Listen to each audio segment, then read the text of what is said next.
Hi everyone, Rachel Jensen here, broker owner of Luna Realty Belize on the beautiful island of Ambergris Caye. This is my home sweet home here, and in today's session of In the Inbox, we're going to be answering question number 38. If you are new to this series, this is when we answer questions or comments by folks like you who are asking about the real estate market here or just Belize generally. So this next question is more of a comment and question to really understand the process of how things are done when you are taking advantage of seller financing here in Belize. And if you are new to our series, you will probably want to go back and listen to our other sessions about seller financing, because this is really important for you to understand this if you are taking advantage of it. First and foremost, I do want to say that it is very difficult to get traditional bank financing as a foreigner here in this country. So if you do need financing, or that is something that is important to you, then you typically want to look for properties that are going to be seller financed. And if they are seller financed, it is most certainly a different process than if you're working with a bank in your home country to finance or get a mortgage on that property there. So with that being said, Tawana was saying, I was shown a property recently and was confused about the process. I am finding out that I don't receive a land title until the land is paid in full. The land is transferred into an IBC, International Business Company, and payments are made to a third-party payment company. I'm wondering if this is the standard process and how I can gain more information. The process made me skeptical, as I am in the States. So as I mentioned, it is a completely process done here, and this is actually normal. This is exactly what you would expect if you are seller financing or taking advantage of seller financing. So typically, a seller will not release title until the property is paid off in full. And this is why it's important to be working with a closing agent or a closing attorney during this time, because the closing attorney will put together an agreement between you and the seller. Typically, if you default, let's say 30 to 60 days on payment, then the agreement is void and the property stays in the name of the seller, and you lose anything that you have put into that property at this point.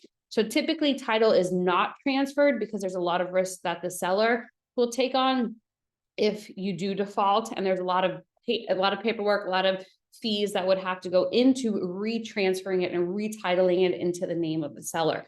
And that would just be very difficult to do, especially if you have a buyer that's not willing to sign off on paperwork and do all of that. So just for security purposes, it is kept in the name of the seller.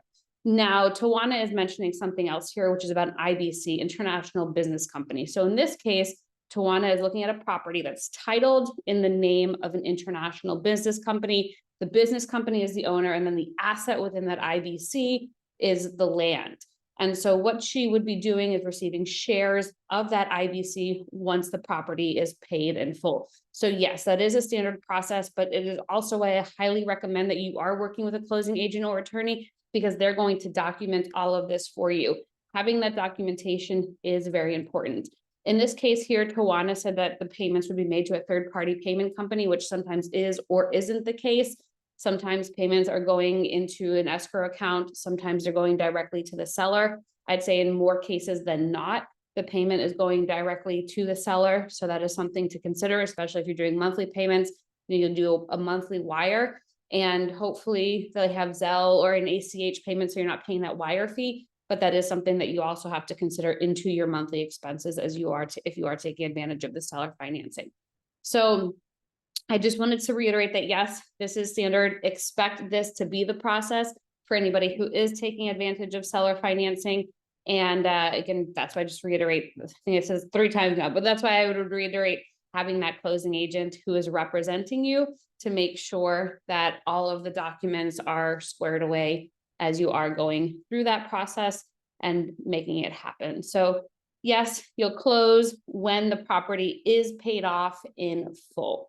So with that being said, if you are new to Belize, do refer back to our other financing and seller financing presentations that we have here, because that'll give you more in-depth information about what that process looks like.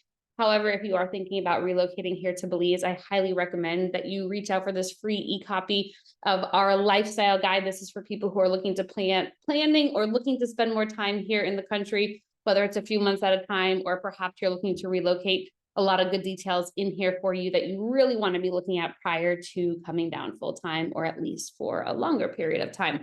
Again, my name is Rachel Jensen. Feel free to reach out to us, info@lunarealtybelize.com. if you have any questions or anything you'd like us to cover on the next in the inbox, or if you're simply looking for property here and would like somebody to work with.